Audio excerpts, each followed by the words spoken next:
నమస్తే, welcome to ABN business. దేశీయ stock మార్కెట్లు భారీ నష్టాల్లో కొనసాగుతున్నాయి. సెన్సెక్స్, నిఫ్టీ లాభాల్లో ట్రేడ్ అవుతున్నాయి. ఉదయం స్వల్ప లాభాల్లో ప్రారంభమైన సూచీలు ఆ తర్వాత నష్టాల్లోకి జారుకున్నాయి. HUL, Britannia, Nestle, ITC, Kotak Mahindra షేర్లు లాభాల్లో ట్రేడ్ అవుతున్నాయి. Bajaj auto, Shriram finance, Hindalco, power grid corporation, Cipla షేర్లు నష్టాల్లో కొనసాగుతున్నాయి. ఇక మార్కెట్స్ ఏ విధంగా ఉన్నాయి, ఏ విధంగా ఉండబోతున్నాయి తెలుసుకునేందుకు బిజినెస్ అనలిస్ట్ సుందరరాజు గారు మనతో పాటు లైవ్ ద్వారా సిద్ధంగా ఉన్నారు. Good afternoon sir. చూసుకుంటే 3 రోజుల నుంచి మన మార్కెట్స్ అనేవి డౌన్ ట్రెండ్ కొనసాగుతున్న పరిస్థితులు అయితే కనిపిస్తున్నాయి. స్వల్ప లాభాలతో స్టార్ట్ అయిన తర్వాత మళ్ళీ నష్టాల్లోకి జారుకున్న సూచీలు. సో ఎట్లా ఉంటుంది అంటారు? మార్కెట్ ఓవరాల్ గా చూస్తే కనుక లాస్ట్ ఒక కపుల్ ఆఫ్ వీక్స్ గా చూస్తే కనుక ఇంచుమించు 22,500 దాటినప్పటి నుంచి కొంచెం హై లెవెల్లో ప్రెషర్ ఉండడం అనేది మనం చూసాము. ఒకసారి మనం గమనిస్తే కనుక లాస్ట్ మంత్ మనకి ఇండియన్ ఇన్స్టిట్యూషన్స్ ఇంచుమించు 42,000 కోట్ల వరకు భారీగా కొనుగోలు చేశారు. కానీ ఇంకో పక్క చూస్తే కనుక డొమెస్టిక్ ఫారిన్ ఇన్స్టిట్యూషన్స్ 35,000 కోట్ల వరకు కొనుగోలు చేశారు. అందువల్ల ఈ ఎక్సెసివ్ బయింగ్ వల్ల మనకి డొమెస్టిక్ ఇన్స్టిట్యూషన్స్ దగ్గర నుంచి ఒక బయింగ్ స్ప్రీ రావడంతో కొంచెం మార్కెట్ నిలదొక్కుంది. కానీ మనం లాస్ట్ 4-5 రోజులు ట్రేడింగ్ సెషన్స్ చూస్తే కనుక ఎఫ్ఐస్ తమ సెల్లింగ్ స్ప్రీని మరింత కొనసాగించి ఇంచుమించు 5,500 కోట్ల వరకు ఇప్పటివరకు అమ్మారు. కానీ ఇంకో పక్క కౌంటర్ రిప్లైలో డొమెస్టిక్ ఇన్స్టిట్యూషన్స్ దగ్గర అంత ధీటుగా బయింగ్ సపోర్ట్ లేకపోవడంతో మన మార్కెట్లో కరెక్షన్ రావడం చూసాం. అదేవిధంగా మనకి జూన్ 4న మనందరికీ తెలిసిందే ఒక మేజర్ ఈవెంట్ ఉంది. మనకి లోక్సభ ఎలక్షన్స్ రిజల్ట్స్ కూడా ఉంది. సో రిజల్ట్కి ముందు మార్కెట్ కొంచెం నర్వస్గా ఉండి మనకి అవుట్కమ్ మనకి తెలిసినప్పటికీ అయినప్పటికీ కొంచెం హై లెవెల్లో కొంచెం ఇన్వెస్టర్లు అమ్మకాలు జరపడంతో మార్కెట్లో కరెక్షన్ రావడం చూసాం. అదేవిధంగా అమెరికా మార్కెట్స్ కూడా చూస్తే కనుక లాస్ట్ 1 మంత్గా భారీగా పడిన తర్వాత ఒక స్వల్ప రికవరీ, ఆ రికవరీ కూడా చూస్తే కనుక బేసికల్గా మనకి ఎకనామిక్ పాజిటివ్ అవుట్కమ్ కాకుండా కార్పొరేట్ రిజల్ట్స్ కొంచెం పాజిటివ్గా రావడంతో రికవరీ అయింది. కాబట్టి మార్కెట్ ఇంకా అంత పాజిటివ్గా తీసుకున్నట్టు కనిపించదు. సో అందువల్ల మార్కెట్ ఈ మధ్యకాలంలో కొంచెం బాగా పెరిగి లాస్ట్ 1 మంత్గా కొంచెం హై లెవెల్లో ఫాలో అప్ బయింగ్ లేకపోవడంతో కొంచెం హై లెవెల్లో సెల్లింగ్ ప్రెషర్ కనిపిస్తోంది. రైట్, కాల్ ఉన్నారు సార్ కరీంనగర్ నుంచి. నమస్తే కిషన్ గారు, మీ డౌట్ ఏంటో అడగండి. హలో, నమస్కారం మేడం. నమస్కారం అండి. నా దగ్గర దీపక్ నైట్రేట్ ఉన్నాయి, ఇంకొకటి ఎవరెస్ట్ ఇండస్ట్రీస్ అనేది అబోవ్ 100 ఇవో 100 ఉన్నాయి. 2 ప్రాఫిట్ లో ఉన్నాను. కాస్త ఆపితే ప్రాఫిట్ వస్తుందా, ఫండమెంటల్స్ ఎలా ఉన్నాయి, ప్రాఫిట్స్ ఎలా ఉన్నాయని? ఓకే, ఫస్ట్ మీరు చూస్తే కనుక దీపక్ నైట్రేట్ గురించి అడిగారు. దీపక్ నైట్రేట్ చూస్తే కనుక బేసికల్గా టాప్ కంపెనీ. ఫెర్టిలైజర్ సెగ్మెంట్లో చూస్తే కనుక దీపక్ నైట్రేట్ ఈ మధ్య కాలంలో బాగా పెర్ఫామ్ చేసింది. ఈ లాస్ట్ 1 మంత్గా మార్కెట్ కరెక్షన్ వచ్చినప్పటికీ దీపక్ నైట్రేట్ చూస్తే కనుక ఇంచుమించు 2,000 రూపాయల నుంచి 2,600 రూపాయల వరకు పెరిగింది. మనకి ఇంకా రిజల్ట్ రాలేదు. రిజల్ట్ చూస్తే కనుక 30 మే నుండి రిజల్ట్కి ముందే మనకి దీపక్ నైట్రేట్లో ఒక స్ట్రాంగ్ అప్ ట్రెండ్ అనేది కనిపించింది. లాస్ట్ ఒక 1 మంత్గా చూస్తే కనుక మనకి ఫెర్టిలైజర్ స్టాక్స్ అన్నిటి కూడా బాగా పాజిటివ్గా ట్రెండ్ కనిపించింది. బహుశా నేను అనుకోవటము ఈ మధ్య కొంచెం వెదర్ కండిషన్స్ అడ్వర్స్గా ఉండడము, వర్షాలు రావటము, అలాగే మనకి కొంచెం హీట్ వేవ్ కూడా భారీగా పెరుగుతుంది. కాబట్టి ఏమైనా కొంచెం ఫెర్టిలైజర్స్ ఇండస్ట్రీ కొంచెం ఏమైనా పాజిటివ్గా ఏమైనా కొంచెము గవర్నమెంట్ దగ్గర నుంచి పాలసీ ఏమైనా ఎక్స్పెక్ట్ చేస్తున్నారేమో, అందువల్ల కొంచెం పెరిగినట్టు కనిపిస్తుంది. అలాగే దీపక్ ఫెర్టిలైజర్స్ నా ఉద్దేశం అయితే మీరు ప్రాఫిట్లోనే ఉన్నారు, హోల్డ్ చేసుకోవచ్చు. ఎవరెస్ట్ ఇండస్ట్రీస్ చూసినాము ఇంచుమించు 1,200 రూపాయల్లో ఉంది. ఈ స్టాక్ చూస్తే కనుక బాగా ఎక్స్పెన్సివ్గా కనిపిస్తుంది. బేసికల్గా ఎవరెస్ట్ ఇండస్ట్రీస్ చూస్తే కనుక one of the top companies, building materials supply చేస్తున్న కంపెనీ. అండ్ ఫండమెంటల్గా కూడా చూస్తే కనుక ఎవరెస్ట్ ఇండస్ట్రీస్ మంచి ప్రాఫిట్స్ ఇస్తున్న కంపెనీ. లాస్ట్ కపుల్ ఆఫ్ ఇయర్స్గా చూస్తే కనుక 40-50 కోట్ల మధ్యన వీళ్ళకి నెట్ ప్రాఫిట్స్ ఇస్తున్న విషయం కూడా మనకు తెలిసింది. కంపెనీ కూడా చూస్తే కనుక చిన్న కంపెనీయే, 18 కోట్ల ఈక్విటీ ఉన్న కంపెనీ. ఎవరెస్ట్ ఇండస్ట్రీ కూడా 2 ఫండమెంటల్గా బాగానే ఉంది. కాబట్టి నా ఉద్దేశం అయితే మీరు హోల్డ్ చేయొచ్చు. రైట్, మరో కాల్ ఉన్నారని విసన్నపేట నుంచి. నాగేశ్వరరావు గారు నమస్తే అండి, మీ డౌట్ ఏంటో అడగండి. సుందరరాజు గారు ఉన్నారు. నమస్కారం అండి. నమస్తే అండి. మేడం, ఈ రెండిట్లో ఏది మంచిది? ఈ రేట్ లో ఈ 2 బై చేయొచ్చు. మీ వాయిస్ బ్రేక్ అవుతుందండి, ఇంకోసారి చెప్పండి. సైన్స్ డిఎల్ఎం ఈ 2 ఈ రేట్ లో బై చేయొచ్చా? ఈ రెండిట్లో ఏది మంచిది? ఓకే, 2 కూడా చూస్తే కనుక మంచి కంపెనీస్. సైంట్ డిఎల్ఎం చూస్తే కనుక మనకి లిస్ట్ అయినప్పటి నుంచి 400 రూపాయల నుంచి 800 రూపాయల వరకు పెరిగిన తర్వాత కొంచెం ప్రస్తుతానికి ఈ లెవెల్లో చూస్తే కనుక సైంట్ డిఎంలో కొంచెం కరెక్షన్ రావడం అనేది మనం చూస్తున్నాం. సైంట్ డిఎల్ఎం చూస్తే కనుక ఇంచుమించు 660 రూపాయల్లో ఉంది. ఓవరాల్గా చూస్తే కనుక స్టడీగా ఉన్నట్టు కూడా కనిపిస్తుంది. మొన్న చూస్తే కనుక సైంట్ డిఎల్ఎం దగ్గర నుంచి ప్రాఫిట్స్ రిజల్ట్స్ రావడం చూసాము.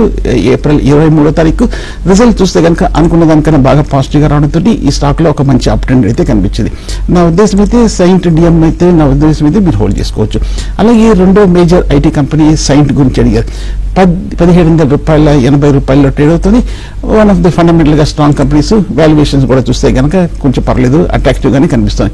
ఓవరాల్ గా మనకి సైంట్ కూడా చూస్తే కనుక ఈ ఏడాది చూస్తే కనుక మనకి మొన్న మార్చి ఏప్రిల్ నాటికి రిజల్ట్ చూస్తే కనుక మంచి గ్రోత్ చూసాము. 510 నుంచి ఆల్మోస్ట్ 700 కోట్ల వరకు మంచి ప్రాఫిట్స్ ప్రకటించింది సైంట్. సో నా ఉద్దేశం అయితే ఓకే, రెండు మీరు ప్రస్తుతం హోల్డ్ చేయొచ్చు. రైట్, విజయనగరం నుంచి మరో కాల్ ఉన్నారు సార్. హలో ప్రకాష్ గారు, మీ డౌట్ ఏంటో అడగండి. ఎల్ఐసి ఇప్పుడు ఈ రేట్లు కొనొచ్చండి. ఓకే, లైఫ్ అలాగే ఆర్ఈసీ గారు పవర్ ఫైనాన్స్ ఈ రెండిట్లో ఏది బెస్ట్ అంటారు? ఓకే, ఆర్ఈసీ పవర్ ఫైనాన్స్ రెండు కూడా చూస్తే కనుక ఈ మధ్యకాలం మనకి బాగా పెరిగిన విషయం తెలిసింది. రూరల్ ఎలక్ట్రిఫికేషన్ కార్పొరేషన్ చూస్తే కనుక ఇంచుమించు 500 రూపాయలు వచ్చినప్పటికీ ఈ పబ్లిక్ సెక్టర్ కంపెనీ ఇంకా కొంచెం వాల్యుయేషన్స్ అట్రాక్టివ్ గానే కనిపిస్తుంది. ఒకసారి మనం రీసెంట్ పెర్ఫార్మెన్స్ చూస్తే కనుక ఆర్ఈసీ కూడా మనకి 11 కోట్ల నుంచి ఆల్మోస్ట్ 14 కోట్ల కూడా దాటడం కూడా చూస్తున్నాం. అలాగే పవర్ ఫైనాన్స్ కంపెనీస్ కూడా మనకు తెలిసింది, power stocks, power finance companies outlook అన్ని కూడా చాలా స్ట్రాంగ్ గా ఉంది. ఇన్ఫాక్ట్ ఆర్ఈసీ లాగే ఇంచుమించు వాల్యుయేషన్స్ కూడా సింగిల్ డిజిట్ లో ఉంది, 7 or 8 లో ఉంది, కాబట్టి అట్రాక్టివ్ గానే ఉంది. అలాగే మీరు అడిగింది రెండోది ఎల్ఐసి గురించి అడిగారు. ఎల్ఐసి కూడా చూస్తే కనుక ఈ మధ్యకాలంలో బాగా పెరిగింది. మనకి ఆ మధ్య చూస్తే కనుక బాగా లో రేట్ లో ఉన్నప్పుడు అదాని స్టాక్స్ లో ఎంటర్ అవడము, అలాగే అదాని స్టాక్స్ కి పాజిటివ్ గా కొంచెం ఊరట రావడంతో బాగా పెరగడంతో ఎల్ఐసి కూడా మంచి ప్రాఫిట్ లో వచ్చింది. అలాగే కంపెనీ కూడా చూస్తే కనుక మంచి ప్రాఫిట్ ప్రకటించడంతో ఈ మధ్యకాలంలో చూస్తే కనుక ఇంచుమించు 550 రూపాయల నుంచి 1000 రూపాయల వరకు పెరగటం అనేది మనం చూస్తున్నాం. సో పోస్ట్ లిస్టింగ్ తర్వాత కరెక్షన్ వచ్చినప్పటికీ లిస్టింగ్ ప్రైస్ కన్నా, లిస్టింగ్ తర్వాత వచ్చిన ప్రైస్ కన్నా మంచి ప్రాఫిట్ లో ఉంది. సో కాబట్టి నా ఉద్దేశం అయితే ఓకే, 3 ప్రస్తుతం హోల్డ్ చేయొచ్చు. రైట్, మరో కాల్ ఉన్నారు సార్ విజయవాడ నుంచి. హలో మనోజ్ గారు, మీ డౌట్ ఏంటో అడగండి, చెప్పండి. సార్ నమస్తే సార్. నమస్తే. విజయవాడ నుంచి కాల్ చేస్తాను sir.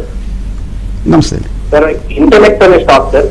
Okay intellect okay and silver physical గా తీసుకున్నాను సార్. ఓకే సో సిల్వర్ కూడా ఇంకా హోల్డ్ చేయొచ్చా అనేది కావాలి sir. Okay, first precious commodities gold అయినా సిల్వర్ అయినా చూస్తే కనుక మీరు లక్కీగా మీరు ఫిజికల్ గా తీసుకున్నారు. ఎంసీఎక్స్ లో మీరు కమాడిటీస్ ఫ్యూచర్ లో తీసుకోకుండా. సో కాబట్టి మీకు పెద్ద ప్రెషర్ కూడా ఉండదు. ఒకవేళ కనుక వచ్చినా కూడా మీకు ఒక నార్మల్ టెక్నికల్ కరెక్షన్ మనకి ప్రెషియస్ కమాడిటీస్ లో చూస్తున్నాం. మనం లాస్ట్ 20 years గా 30 years గా చూస్తుంటే కనుక ప్రెషియస్ కమాడిటీస్ అని కంటిన్యూస్ అప్ ట్రెండ్ ఉంది. ఈ మధ్య కొంచెం సిల్వర్ బాగా పెరగడంతో ఒక చిన్న పాస్ తీసుకున్నట్టు కనిపిస్తుంది. సో నా ఉద్దేశం అయితే మీరు ప్రస్తుతం హోల్డ్ చేయొచ్చు. అలాగే ఇంటెలెక్చువల్ గురించి అడిగారు. ఈ స్టాక్ కూడా ఈ మధ్య కాలంలో బాగా పెరిగింది. ఇంచుమించు 600 రూపాయల నుంచి 1200 రూపాయల వరకు పెరిగింది. సో రిజల్ట్ కూడా చూస్తే కనుక మనకి ఇంటెలెక్ట్ బహుశా మనకి ఈ మొన్న రావటం మనం చూసాము. సో ఈ మధ్య చూస్తే కనుక ఇంటెలెక్ట్ చూస్తే కనుక వీళ్ళు ఒక కొత్త పార్ట్నర్షిప్ ఎంటర్ అవడంతో ఈ మధ్య కొంచెం పాజిటివ్ గా ఉండడంతో ఈ స్టాక్ లో పెరిగింది. రిజల్ట్ May 9th ఉంది, ఇంకొక 2 రోజులు ఉంది. బట్ బేసికల్ గా ఇంటెలెక్ట్ డిజైన్ కూడా చూస్తే కనుక ఫండమెంటల్ గా కూడా మంచి స్టాక్ అనే విషయం మనకి తెలిసింది. అండ్ స్టాక్ చూస్తే కాకపోతే వాల్యుయేషన్స్ పాయింట్ ఆఫ్ వ్యూ లో ఈ 2011 లో స్టార్ట్ అయిన కంపెనీ అరౌండ్ 40 times ఉంది, కాబట్టి ఇప్పుడు కొంచెం రీజనబుల్ ప్లేస్ ఉన్నట్టు కనిపిస్తుంది. లాస్ట్ ఇయర్ ఇంచుమించు 270 కోట్ల వరకు మంచి లాభాలు ప్రకటించిన కంపెనీ. సో కాబట్టి నా ఉద్దేశం అయితే ఇది కూడా హోల్డ్ చేయొచ్చు, ఇంటెలెక్ట్ డిజైన్. రైట్, మరో కాల్ ఉన్నారు సార్ హైదరాబాద్ నుంచి. హలో స్వాతి గారు, చెప్పండి మీ డౌట్ ఏంటో. Sir good afternoon sir. Good afternoon అండి. సార్ నేను పటేల్ ఇంజనీరింగ్ కొన్నాను సార్ 61.5 పైసలో. ఇంకొకటి సుజలాన్ ఎనర్జీ కొన్నాను సార్ 42 రూపీస్ లో. అవి రెండు హోల్డ్ చేయమంటారు సార్? అట్లా అది కొంచెం డౌన్ అవుతా ఉంది Patel engineering. Okay, Patel engineering చూస్తే కనుక ఈ మధ్య కాలంలో లాస్ట్ 1 month గా చూస్తే కనుక మనకి mid cap small cap index బాగా పెరిగి కొంచెం న్యూ హైక్ వచ్చినప్పటికీ సెలెక్టివ్ గా కొన్ని స్టాక్స్ మటుకు ప్రకటిస్తున్నాం. కానీ ఈ మధ్య కాలంలో లాస్ట్ 1 month క్రితం వచ్చిన కరెక్షన్ లో కొన్ని స్టాక్స్ మటుకు కొంచెం మార్కెట్ తో పాటు ఈక్వల్ గా పెర్ఫార్మెన్స్ అనేది కనిపించలేదు. అందులో ఒక స్టాక్ కూడా పటేల్ ఇంజనీరింగ్ 70 రూపాయల నుంచి ఆల్మోస్ట్ 50 రూపాయల వరకు పట్టం మంచాం. లాస్ట్ క్వార్టర్ రిజల్ట్ చూస్తే కనుక థర్డ్ క్వార్టర్ రిజల్ట్ వచ్చిన తర్వాత ఇంచుమించు 70 రూపాయల దగ్గర పీక్ అయ్యి థర్డ్ క్వార్టర్ రిజల్ట్ కొంచెం డిసప్పాయింట్ అవడంతో స్టాక్ లో కొంచెం కరెక్షన్ రావడం చూస్తాం. కానీ పటేల్ ఇంజనీరింగ్ చూస్తే కనుక 1949 లో స్టార్ట్ అయిన కంపెనీ. వాల్యుయేషన్స్ కూడా చూస్తే కనుక అట్రాక్టివ్ గా ఉంది. ఓవరాల్ గా ఫండమెంటల్ గా చూస్తే కనుక మంచి కంపెనీ. ఈ ఏడాది చూస్తే కనుక 170 కోట్ల వరకు లాభాలు కూడా ప్రకటించే అవకాశం ఉంది. సో కాబట్టి నా ఉద్దేశం ఓకే, కాకపోతే మార్కెట్ కండిషన్స్ బాగుండాలి. ఒకవేళ కనుక మార్కెట్ కనుక ఇక్కడ నుంచి కరెక్షన్ వస్తే కనుక కొంచెం అన్ని స్టాక్స్ లో కూడా బ్రాడ్ బేస్డ్ సెల్లింగ్ కూడా వచ్చే అవకాశం ఉంది. అలాగే సుజలాన్ ఎనర్జీ స్వల్ప నష్టాల్లో ఉన్నారంటున్నారు. ఈ మధ్య లాస్ట్ 1 year గా చూస్తే కనుక ఇంచుమించు రూపాయల నుంచి 50 రూపాయల వరకు 5 రెట్లు పెరిగిన స్టాక్. మనకి తెలిసిందే లాస్ట్ 1 year గా మనకి సుజలాన్లో చాలా మార్పులు వచ్చాయి, కొత్త ఆర్డర్స్ రావటము, అలాగే మనకి డెట్ కూడా బాగా తగ్గించుకోవటము, ప్రాఫిట్స్ కూడా చూస్తే కనుక మైనస్లోకి ప్లస్లోకి రావటం అనేది చూస్తున్నాం. కానీ ఈ లెవెల్లో చూస్తే కనుక కొంచెం సుజలాన్ ఆల్మోస్ట్ ఫుల్లీ ప్రైస్డ్ ఉన్నట్టుగా కనిపిస్తుంది, కొంచెం ఎక్స్పెన్సివ్గా ఉంది. కాబట్టి నా ఉద్దేశం అయితే సుజలాన్ ఒక చిన్న ర్యాలీలో ప్రాఫిట్ బుక్ చేసి మళ్ళీ కొంచెం డీప్ కరెక్షన్ వచ్చినప్పుడు సుజలాన్ని కన్సిడర్ చేయొచ్చు. రైట్. హైదరాబాద్ సుందరరాజు గారు, ప్రపంచ మార్కెట్స్ అన్ని యుఎస్ లో రేట్ కట్ ఎప్పుడు ఉంటుందా అని ఎదురు చూస్తున్న పరిస్థితులు అయితే కనిపిస్తుంది. సో యుఎస్ ఫెడ్ ఎప్పుడు రేట్ కట్ చేయొచ్చు అంటారు అని గెస్ చేయగలమా? మొన్నటి వరకు చూస్తే కనుక మనకి అమెరికాలోనూ అలాగే చాలా మంది ఎకానమిస్టులు ఏం భావించారంటే కనుక మనకి ఇన్ఫ్లేషన్ బాగా హైలో ఉంది కాబట్టి వడ్డీ రేట్లు అనేది తగ్గించాలని చెప్పి భావించారు. కానీ మొన్న ఒక లాస్ట్ వీక్ అంటే మే 3వ తారీఖు వచ్చిన మనకి ఇన్ఫ్లేషన్ డేటా అమెరికాలో చూస్తే కనుక అనుకున్న దానికన్నా ఎక్కువగా వచ్చింది. సో కాబట్టి ఇప్పుడు అక్కడ ఉన్న పరిస్థితి కూడా మారిపోయింది. వడ్డీ రేట్లు తగ్గించడం కాదు కదా, ఇంకా పెంచకుండా ఉంటే చాలు అన్న పరిస్థితికి వచ్చినట్టుగా కనిపిస్తుంది. దానికి తోడు America market first quarter results కూడా జీడీపీ డేటా కూడా చూస్తే కనుక కొంచెం తక్కువగా రావడం అనేది మనం చూసాం. సో కాబట్టి మనకి అమెరికన్ మార్కెట్స్ లో అక్కడున్న విశ్లేషకులు కూడా కొంచెం కన్ఫ్యూజ్డ్ గా ఉన్నట్టుంది, కొంచెం అన్సర్టన్ గా కనిపిస్తుంది. ఒక క్లారిటీ లేకపోవడం అనేది మనకి ఆ ఎఫెక్ట్ అనేది మన ఇండియన్ మార్కెట్స్ మీద కూడా కనిపిస్తుంది. బట్ ఓవరాల్ గా చూస్తే మనకి షార్ట్ టర్మ్ లో ఇమీడియట్ గా రేట్ కట్ పెద్దగా కనిపించట్లేదు. కాబట్టి నేను అనుకోవటము అమెరికా మార్కెట్స్ కూడా కొంచెం కాషియస్ మూమెంట్ ఉండే అవకాశాలు కనిపిస్తుంది. రైట్. కరీంనగర్ నుంచి కాల్ ఉన్నారు సార్. రమేష్ గారు నమస్తే అండి, మీ డౌట్ ఏంటో అడగండి. నమస్కారం అండి, నా దగ్గర ఇందాక రబ్బర్ అని ఒక 100 ఉన్నాయి, ఇయర్లీ హై దాకా వచ్చింది. ఇంకొకటి పీటీసీ ఇండియా అని ఒక 100 ఉన్నాయి, 2 ప్రాఫిట్ లో ఉన్నాను. ఉండమంటారా, ఎగ్జిట్ కమ్మంటారా? ఓకే, రెండు కూడా చూస్తే కనుక పాజిటివ్ ఉంది. ఈ వారం చూస్తే కనుక ఇండాగ్ రబ్బర్ ఇంచుమించు ఒక 4% వరకు పెరిగింది.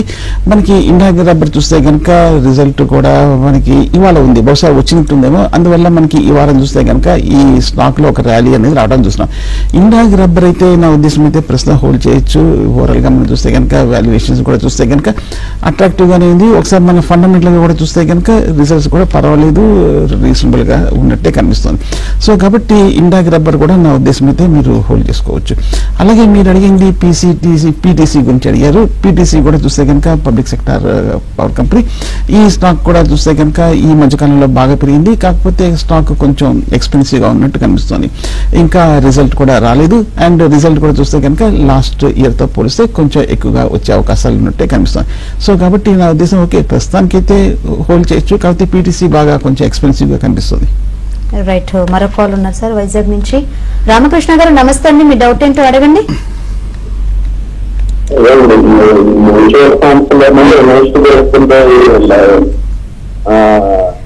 నష్టాలు వస్తున్నాయి కదా, ఒకసారి చెప్పరా, క్లారిటీ లేదు. ఓకే, మ్యూచువల్ ఫండ్ లో నష్టాలు వస్తున్నాయి అంటున్నారు. బహుశా మీరు ఒకవేళ లాస్ట్ 1 month లో కనుక బాగా హై ప్రైస్ లో తీసుకొని ఉంటే కనుక అప్పుడు న్యాచురల్ గా లాస్ట్ 1 month లో ఈ మిడ్ క్యాప్ స్మాల్ క్యాప్ లో కనుక కొంచెం మ్యూచువల్ ఫండ్స్ హై లెవెల్ లో తీసుకొని ఉంటే, ఎందుకంటే ఫిబ్రవరి నెల చూస్తే కనుక మ్యూచువల్ ఫండ్ లోంచి మనకి అవుట్ఫ్లో వచ్చినట్టు కనిపిస్తుంది. కానీ సబ్సిక్వెంట్ గా మనకి మార్కెట్ రికవర్ అయినప్పుడు మళ్ళీ మార్చి ఏప్రిల్ లో చూస్తే కనుక మ్యూచువల్ ఫండ్ లోకి మరింత ఇన్ఫ్లో రావడం అనేది మనం చూస్తున్నాం.